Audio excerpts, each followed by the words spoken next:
প্রতিদিন সকালবেলা সূর্যের আলো পুকুরে ঝিলমিল করলে মা হাঁস তার বাচ্চাদের নিয়ে সাঁতার কাটতে বের হতো। টুনি ছিল সবচেয়ে দুষ্টু, সবসময় পানির ছিটা মেরে ভাই বোনদের ভিজিয়ে দিত। মুনা ছিল ভীষণ ভীতু, পানিতে নিজের ছায়া দেখলেই চমকে উঠত। কুটু আর পুটু দুজনে ছিল যমজ, সবসময় পাশাপাশি সাঁতার কাটত। আর ঝুমা ছিল সবার ছোট, মায়ের ডানার নিচে লুকিয়ে লুকিয়ে হাসুম হাসুম ঘুমাতো। একদিন তারা পুকুরের ওপারে নতুন জায়গা দেখতে বের হলো। পথে একটা ছোট কাঠের সেতু পেল।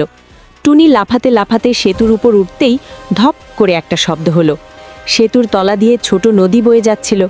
মুনা ভয় পেয়ে কুঁকড়ে গেল, কিন্তু মা হাঁস বলল, ভয় পেও না বাচ্চারা, একে একে আসো, আমি আছি। সবাই সাহস করে সেতু পার হলো। ওপারে পৌঁছে তারা দেখল এক সুন্দর সবুজ মাঠ। মাঠের ঘাস ঝকঝকে, যেন বাতাসে গান গাইছে। বাচ্চা হাঁসেরা সেখানে দৌড়াদৌড়ি শুরু করলো। হঠাৎ ঝুমা একটা রঙিন প্রজাপতি দেখে তার পেছনে দৌড়াতে লাগলো।